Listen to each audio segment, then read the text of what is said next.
We have an iPhone 7. Before we get started with this repair, I'd like to thank our sponsor, NordVPN. Anytime you go to any website, you're giving up your IP address and location to potential threats. With NordVPN, you encrypt your connection, and you can actually spoof your location so that they'll never really know where you actually are. Pretty epic, right? Well, it's not only good for your security, you can also watch and access content that's region locked.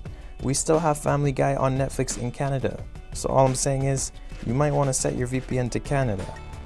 The internet can be a scary place, but NordVPN has your back.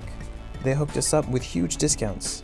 If you use code PRG, that's PRG, click the link in the description or head to nordvpn.com/PRG and save big. Or expose yourself to being spied on by literally anyone who wants to. The choice is yours. Now that that's been said, let's fix this iPhone 7 Plus. So I didn't actually find this iPhone 7 Plus on the side of the road. I bought it off Facebook Marketplace. But I've seen a lot of videos where people do fake restorations. And what they do is they basically plant some phones and then they act like they found them and restored them, which I guess is okay. I just want you guys to know that it's fairly impossible to find a bunch of working phones in the garbage. And if you do, well, you're lucky. But to find working phones multiple times that aren't iCloud locked or Google locked, that's just impossible. Anyway, let's get this opened. Open it up. So this phone seems to have some minor water damage because this indicator is red. Not a big deal. Even if you bring your phone in the shower, it'll make the indicator red. So that's nothing too crazy. So this kind of repair is pretty basic and most of you can do it at home. You just have to be patient and not rip things that shouldn't be ripped. Don't force anything when you're fixing an iPhone or any phone. If something's not coming out, you probably forgot a screw or it's just not meant to come out. Remove the plate shield and disconnect the battery. We'll disconnect the screen. Now we're gonna unscrew this second plate shield. I call it a plate shield, but it's supposed to be called a bracket. It's just kind of a habit. Unscrew. So you might be like, whoa, your camera quality got a lot better. Yeah, I decided to stop using my DSLR for now because it's giving me audio problems and all sorts of stuff. We're gonna move this phone aside. And now we have to work on our screen. So you can tell when an iPhone screen has been replaced when the screen does not have an Apple logo over here. This only works for obviously some of the older models, but typically you'd see a little Apple logo.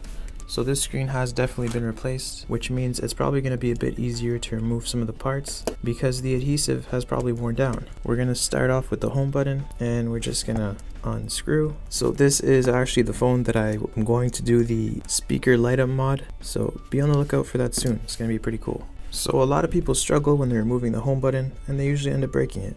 I recommend using the iFixit Jimmy tool because it slips right under the home button flex cable and just pops it right off. And now you can just, oh, it just fell out. Easy. We're gonna put this home button aside. If you guys can tell, I organized my screws the way they're positioned on the phone. So this phone has a lot of L's. The front earpiece speaker bracket cable connector protector thing is shaped in an L, and so is this one. So I just keep it in an L. Now we're gonna unscrew the front earpiece speaker. So you might be wondering what this little ring thing is. It's actually a magnet. It keeps the screwdriver bit magnetized. So when I unscrew, the screw just comes right off most of the time. A lot of people struggle to remove the front earpiece speaker connectors and the front camera proximity sensor. So the way I do this is I like to remove this cable first and then go under the actual mesh that's not there apparently because someone was lazy, and then I remove this part manually and that way everything's intact, nothing breaks. Now we're gonna pop the home button back in, reseat the flex cable and just get a little click if it lets me. Now we can just screw that back in. That's done. Now it's time to reinstall the front camera. We just have to position it properly, make sure it's sitting right, and then take our earpiece speaker and place it right above those pins. And now we can take the bracket, place that above it all. It's kind of like a big sandwich. So I want to start fixing some things that I've never fixed before. So comment the next phone you want me to fix and I'll try and find one and fix one up for you guys. We applied the new seal.